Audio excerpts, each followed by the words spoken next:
Reels वाली बहू। प्रज्ञा को रील्स बनाने का बड़ा ही क्रेज है और वो दिन भर रील्स बनाती रहती है। खाते पीते घूमते फिरते घर में कॉलेज में रील्स बनाने के कारण प्रज्ञा पूरे कॉलेज में हाईलाइटेड है। जहां उसके रील्स सभी को पसंद आते हैं, वहीं मनीषा चिंता में डूबी रहती है। एक रोज जब खाते हुए प्रज्ञा रील्स बना रही होती है, तब मनीषा कहती है, 1 मिनट भी चैन नहीं है इस लड़की को। ये नहीं कि खाना तो आराम से खा ले, लेकिन नहीं, अरे थोड़ी देर रील्स नहीं बनाओगी तो आसमान नहीं टूट पड़ेगा। अरे मम्मी, इसी को तो कहते हैं डिटर्मिनेशन। तुम नहीं समझोगी ये सब।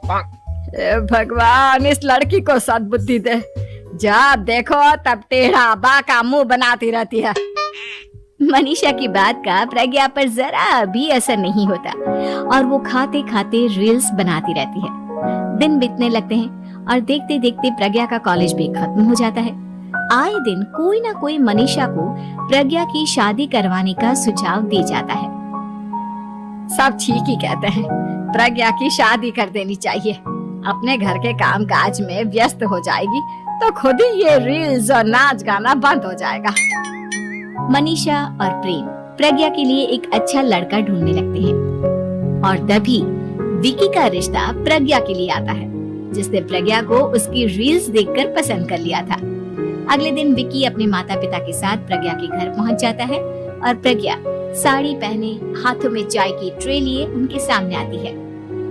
जब विकी को पसंद है तो हमें भी बहू पसंद है। बहन जी, आप बारात की तैयारी कीजिए।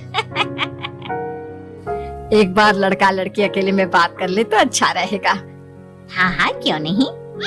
मनीषा विकी को प्रज्ञा के कमरे में भेजती है, जहां प्रज्ञा पहले से ही रील्स बना रही होती है। तभी विकी कहता है, आ गए आपके साजन जी। हमारे साथ ये रील्स कंप्लीट करती तो और भी अच्छा रहता। अच्छा जी, अब आ ही गए हैं तो बना ही लेती हूँ आपके साथ। दोनों मिलकर रील्स बनाते हैं। जब वी मीट और तुरंत पोस्ट भी कर देते हैं। फिर विकी कहता है, जब आप साड़ी में चाय लेकर आए तब मुझे लगा कि कहीं मैं गलत घर में तो नहीं आ गया। अब सही है। दोनों की शादी पक्की हो जाती है और शादी के दिन भी प्रज्ञा रील्स बनाने से चूकती नहीं। यहाँ तक कि बारात के समय भी नाचते हुए रील्स बनाती है। सभी लोग प्रज्ञा की तारीफ के फूल बांध देते हैं और प्रज्ञा नाचती गाती अपने ससुराल चली जाती है। सब कुछ अच्छा चल रहा होता है। प्रज्ञा यहाँ भी दिन भर हर चीज की रील्स बनाती रहती है।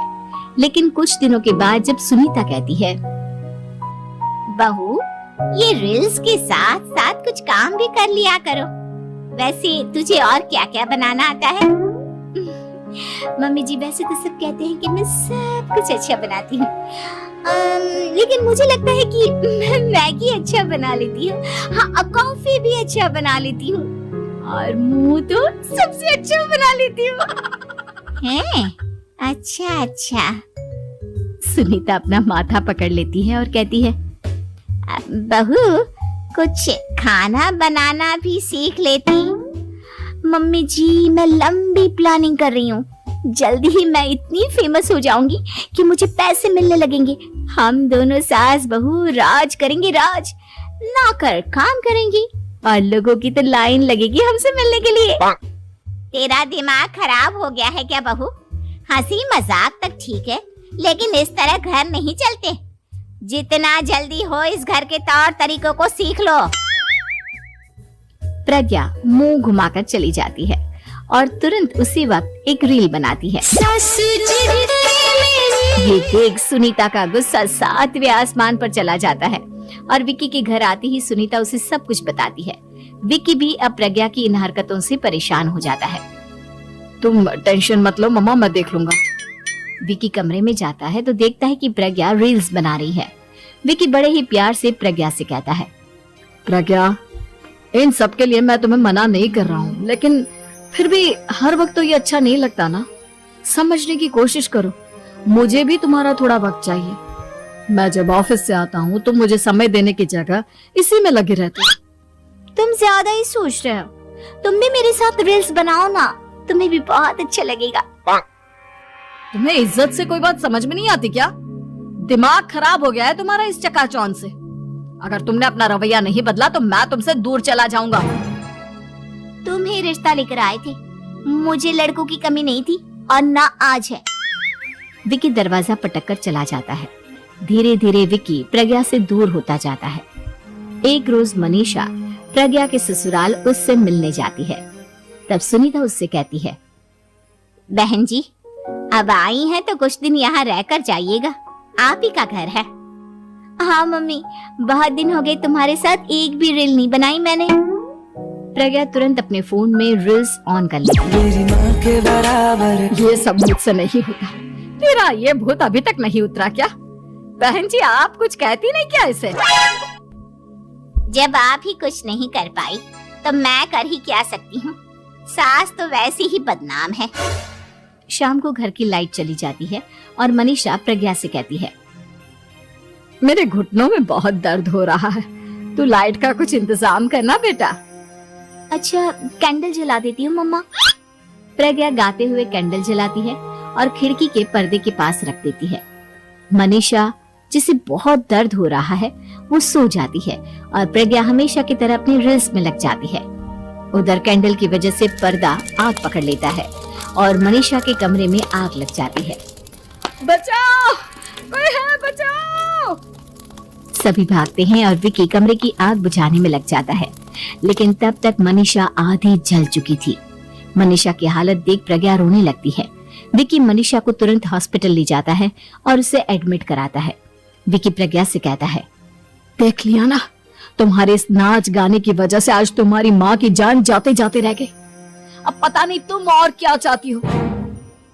उधर डॉक्टर कहते हैं, इनकी हालत बहुत नाजुक है, आधे से ज्यादा जल चुकी है। प्रज्ञा रोती हुई मंदिर में जाती है और भगवान के आगे जाकर कहती है, भगवान, मेरी माँ को ठीक कर दो। मैं कसम खाती हूँ, हाथ से ये रील्स बनाना छोड़ दूंगी। बस मुझे मेरी माँ वापस मिल जाए। 2 दिन बीत जाते हैं और मनीषा खतरे से बाहर आ जाती है। पेशेंट अब ठीक है, आप लोग उनसे मिल सकते हैं। सब कोई मनीषा से मिलता है और प्रज्ञा सबके सामने अपना फोन तोड़ देती है। मुझे माफ कर दो मम्मा, मैंने तुम लोगों की बातों को नजरअंदाज किया। बेटा, कोई भी चीज जरूरत से ज्यादा खराब है। मैंने तुम्हें रील्स बनाने से कभी मना नहीं किया, लेकिन हर वक्त एक ही चीज तो सही नहीं है। मैं समझ गई हूँ मम्मा, आई एम सॉरी। प्रज्ञा उस दिन से रील्स बनाना छोड़ देती है और पूरी तरह से अपने घर में लग जाती है।